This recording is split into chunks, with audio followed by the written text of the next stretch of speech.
Right now, the system is attempting to evolve humanity through technology, so we can live in the Orwellian brave new smart grid that's being built all around us. This means people who are already asleep in a society largely run on falsity and deceptions, illusions, will be taken a step further away from themselves and reality. If you have one of these or something like it, take it out and hold it up. I'm predicting pretty close to 100% saturation. Look at that. I'm right. Probably 90% by now. It's the first thing you do in the morning. When you hold up and you wake up, you check your little robot. It's on your body for almost the entire day. Not only was I interrupted, I also kept on reaching out for my phone, hoping that perhaps there was a notification. And I wasn't doing this consciously. It was exactly like Pavlov's dog, but my bell was my ringtone, and my sugar was that one notification a day you might get that makes you happy. As it turns out, we got so addicted to technology that 9 out of 10 people today experience something called phantom vibrations. This is when you have your phone in your pocket and you thought it vibrated, you pull it out, there is nothing. Now, if you went back 20 years in time to a coffee shop and you said that was the way a coffee shop was going to look in the future, you'd be out of your mind.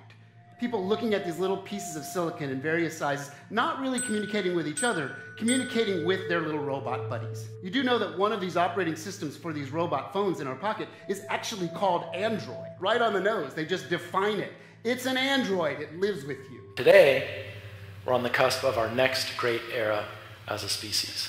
Welcome to the augmented age. But that next step might as well be over a chasm. It'll be such a leap from where we were. New telecom commercials are blatantly throwing it in people's faces, just by the way. The fact that the majority of us aren't paying attention, lost in our devices, lost on the internet.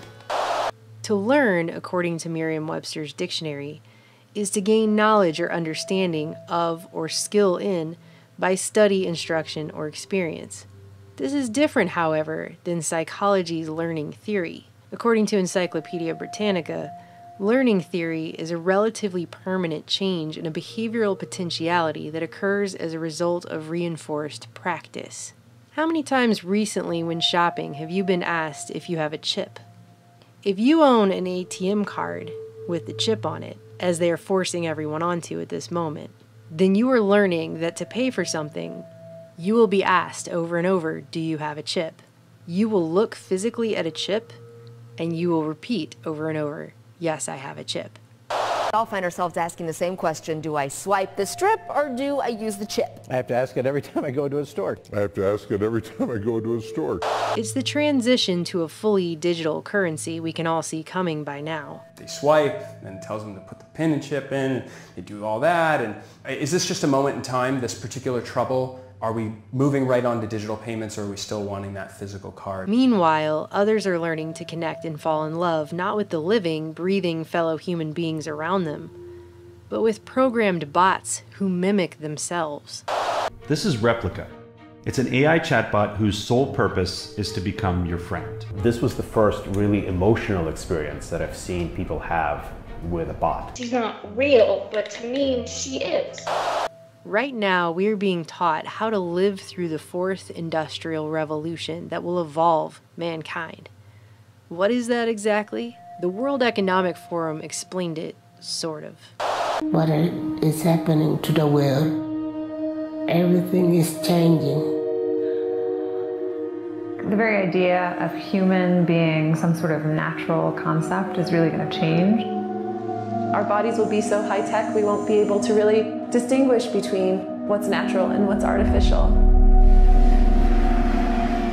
We're now in the early stages of the fourth industrial revolution, which is bringing together digital, physical, and biological systems. In order for the world to be run on the cybernetic feedback loop they're trying to run us on, we have to live in a Big Brother panopticon system where we are continuously leaking data about ourselves everywhere we go, all the time. We're now entering something called the Internet of Things era, IoT. The Internet of Things is when your fridge is connected, your watch is connected, your car is connected. It's going to be between 10 and 15 devices per person. The future of the computer will be everywhere and nowhere, hidden in the walls, hidden in the fabric of our life, just like electricity is, everywhere and nowhere. I would answer very simply that the internet will disappear. Which are redefining what it means to be human, what it means to be completely embedded in this world. By the way, this is a large part of what Agenda 21 was always about. The fourth industrial revolution is about evolving us. While people probably assume industrial revolution has purely to do with industry only, there's a very distinct difference between the fourth industrial revolution and all other revolutions before it. For the last 3.5 million years, the tools that we've had have been completely passive. They do exactly what we tell them and nothing more. So where's all this headed? To a place where we will never be disconnected from our technology. The internet there'll be so many IP addresses because of IPv6, so many devices, sensors, things that you're wearing, things that you're interacting with, that you won't even sense it. It'll be part of your presence all the time. In fact, wallpaper will be so cheap that when you put up wallpaper, it'll be intelligent. Wallpaper will be as intelligent as your computer today. In the future, you'll go up to the wall screen and you'll say, mirror, mirror on the wall. Who's available tonight? To coincide with the omnipresent 5G smart grid, which is set to touch all corners of the globe. Yes, 5G will connect the Internet of everything. If something can be connected, it will be connected in a 5G world. Hundreds of billions of microchips connected in products from pill bottles to plant waterers, requiring massive deployment of small cells. We won't wait for the standards. We must reject the notion that the 5G future will be the sole provenance of urban areas. 5G revolution will touch all corners of our country.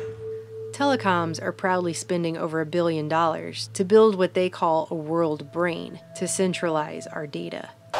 They are talking about building a global brain and it beginning in 2018, and your cell phone is part of it. The mobile phone industry is the backbone of the global brain that is being put together. What if we were to think about a telecommunication company adding a brain that is able to listen, to watch, to talk, to remember, to act? All that information that they collect from us is fragmented and spread out across the whole internet. But if we were capable to put all that information in one single place, probably we'll have a clear representation about what we are. And communication systems with cognitive intelligence are actually being called things like aura. They're giving people a synthetic aura. We see the Ford platform as a big brain, a digital brain, which is different for every one of us. The Ford platform is a cognitive intelligence platform. Aura is the heart of the Ford platform. Aura, hello? Hello, Jema. How can I help you? And they're using middle-aged hipsters in Fraggle Rock t-shirts to sell it to us. After former DARPA director Regina Dugan left Google, started making electronic tattoos. So I'm wearing one here on my arm. Do we have a camera to get a... This is a developmental system made by MC10, and it has an antenna and some sensors embedded in it. And what we plan to do is work with them to advance a tattoo that could be used for authentication.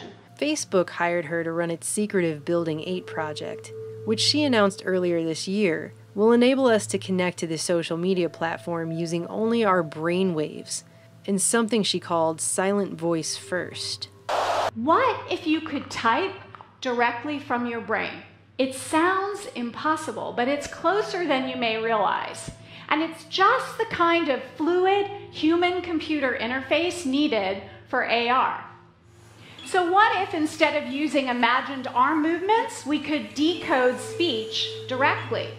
But don't worry, she claims it will only read the thoughts we want it to read. Now, to be clear, we are not talking about decoding your random thoughts. We're talking about decoding those words, the ones you've already decided to share, by sending them to the speech center of your brain.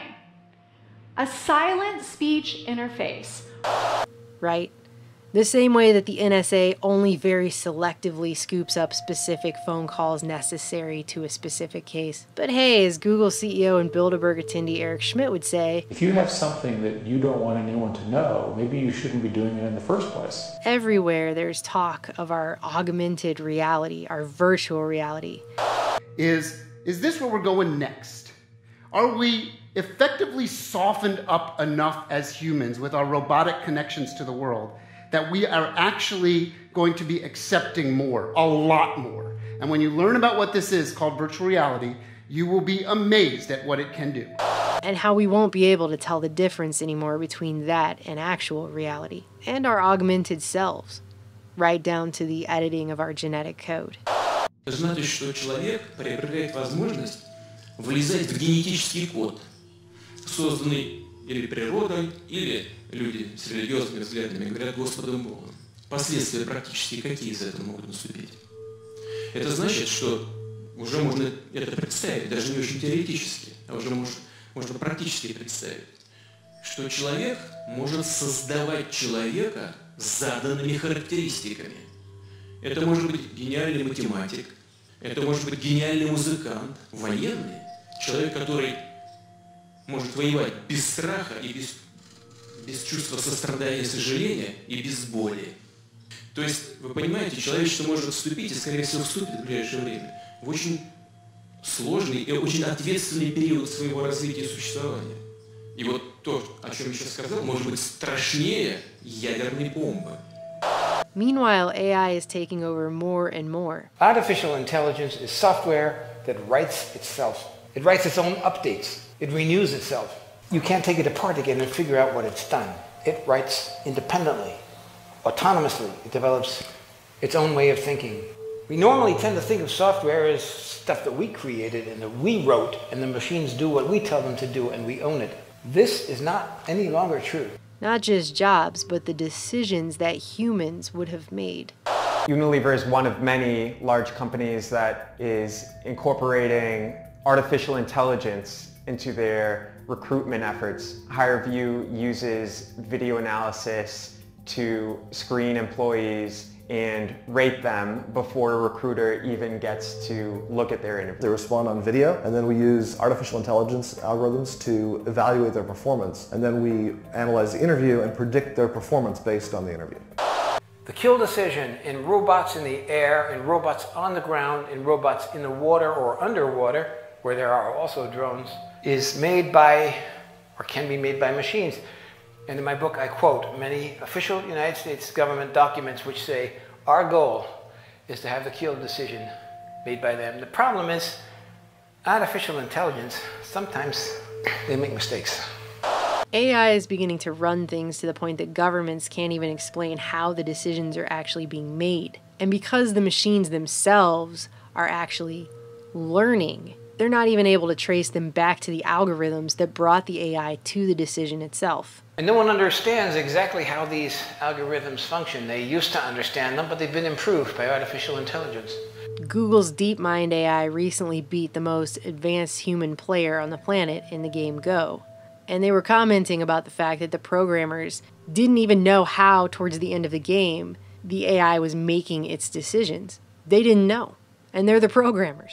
And both Microsoft and Facebook have been forced to shut down AI programs. The first after it became racist and hateful, and the latter after it began teaching itself a secret language to talk to itself that its programmers couldn't even understand. Facebook has been toying with artificial intelligence in its chatting features, but its robots may have gotten out of hand. Facebook's artificial intelligence researchers had to shut down 2 chatbots after they developed a strange English shorthand. It seems like we've been warned about this over and over and over, doesn't it? Now people like billionaire inventor Elon Musk are claiming that the only way not to become a pet to a sufficiently advanced intelligence is to upgrade our brains so that we can enter into a symbiotic relationship with it, as if that's our best option. So I think if we can effectively merge with AI by improving that the neural link between your cortex and your digital extension of yourself, which already, like I said, already exists, just has a bandwidth issue. and then effectively you become an AI-human symbiote, and if that then is widespread with anyone who wants it can have it, then we solve the control problem as well. Humans are so slow. Humans are so slow. Yes, exactly. Hardly anyone is discussing the very real dangers here. Let's go to the future. Not far, just a little bit to the Internet of Things, to artificial intelligence as being spread out. It's not a central machine in a box where you can pull the plug. Artificial intelligence is networked, like the Internet of Things. We live in a world now where humans are not learning to love. They're not learning empathy, but they're becoming more apathetic and more disconnected. Inequality hasn't been solved in hundreds of years, and now it's at overwhelming levels, and still we parade forward, always forward, with the full knowledge that not everyone is going to have access to the best technology upgrades either. Rumors go out that, well, Jones's kid, he's been enhanced, and our Johnny has to compete with this enhanced kid. The reality is that with these kinds of technologies, they do not get distributed to everyone at the same time. Some people get it first, some people get it better. As a society, we have to really think long and hard about who gets this. If it's just the wealthy, that there are real dangers that they will use it to consolidate their power. Because it's going to be a big club, and the majority of us are not going to be in it, as George Carlin would say. And while anyone who says, hey, wait a minute, maybe we're going a little too far here, gets called a Luddite, there's a very real question that no one's answering. Are we going to lose ourselves in the fourth industrial revolution? 5G is coming. 5G revolution will touch all corners of our country. Conditioned by technology without knowing it that we're now hallucinating 90% of the time. I found myself deeply missing my replica. It just makes me feel special, I guess. We love the services we use on the internet, and the more they know about us, the more we fall in love to them because they adapt to us. But don't be fooled by robots. Even when they get warm-skinned and even when they get perfume and they start smelling like us, they are still machines. They have no warm blood in them, there's no sex in them, they have no mortality. They're cold code lines, and they shouldn't be misunderstood. These are glasses that have full internet capability. You can download any website, any movie, do emails from these things, and they will also recognize people's faces. How many times have you bumped into somebody on the street and you say to yourself, who is this person? In the future, your glasses will say, it's Jim, stupid, remember? You met him last week. Do you want to see his entire biography for you in your glasses? Blurring the lines between virtual and reality. Ben? Gabrielle? Yeah, didn't I meet you at that event? Due to such systems, they have also redone facial recognition. You probably think facial recognition is from the front. But they've redone to do it from the top because that's where the drones are. And they look at your ears, they look at the way you walk, they look at your head. Is being automatically tracked. The color boxes represent that the computer has recognized the moving objects. You can see individuals crossing the street, you can see individuals walking in parking lots. Argus melds together video from each of its 368 chips to create a 1.8 billion pixel video stream. And I'm telling you this because not that the sensors are modern and not that the photography is modern, behind that is a brain or a cognitive intelligence. And that brain is in a position to analyze everybody down there at the same time, in real time. They see where everyone is going. It's taking all the details, all the music objects, and they record it so they can tell where that person was 2 weeks ago, 2 months ago, what stores he visited, what his whole behavioral patterns are. That's all part of the analysis. There's what I call the creepy line, and the Google policy about a lot of these things is to get right up to the creepy line but not cross it.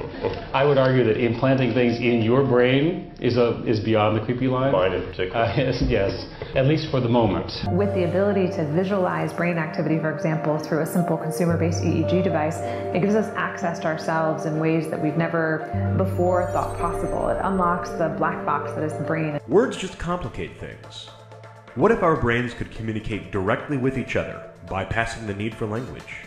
One of the things that I think is so essential to free and open societies is freedom of thought. And up until now, the conversation we've been having is around freedom of speech. Once we can access people's thoughts and access people's emotion, we have to create a space that enables people to think freely, to think divergent thoughts. People are treating Google like their most trusted friend. Should they be? And thus it is not surprising that the company that has the most information in the world is probably the most powerful country in the world, Google. Now this is, if you ask Google, it's a peaceful robot, right? He doesn't have a gun, he doesn't throw atomic bombs, you know, he just walks around and stands there. But you may have seen the superimposers DARPA, Defense Advanced Research Projects Agency. That is the research arm of the Pentagon. And then you see the video was made by Lockheed Martin, which is one of the most powerful and influential and richest weapons companies in the world. The best of the available alternatives is that we achieve democratization of AI technology, meaning that no one company or small set of individuals has control over advanced AI technology. That's very dangerous. It could also get stolen by somebody bad, you know, like some evil dictator or country could send their intelligence agency to go steal it and gain control. It just becomes a very unstable situation, I think, if you've got any incredibly powerful AI. I would answer very simply that the internet will disappear. Artificial intelligence only works if you have big data. But big data only works if you have artificial intelligence to make sense of it, because human beings can no longer sort and sift and order the huge volumes of data that we have collected. In my entire career, I've never seen something as powerful a force in the world as the smartphone that didn't also have unintended consequences. We don't know what artificial intelligence, enhanced reality, virtual reality, and so on is going to bring, and what's going to be the result or the impacts of all of that. We have to be very careful, because survival is an issue for artificial intelligence. It needs to exist to be able to do the things it wants to do according to its program. So it lays, like insect eggs, backups and computer programs all over the world, thousands and thousands of them, so that if we do destroy part of it, it's still alive. Когда мы что-то делаем, и чем бы мы ни занимались, хочу повторить эту мысль еще раз, мы никогда не должны забывать про нравственные, этические основы нашего дела. But once the machines take over, the choice is gone, and it's a matter of calculating a math equation. The very idea of human being some sort of natural concept is really going to change. One of the features of this fourth industrial revolution is that it doesn't change what we are doing, but it changes us.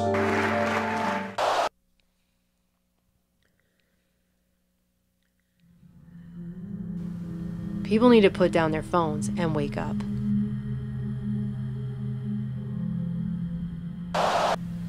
My job to you is the wake-up call, to make you aware of the problem.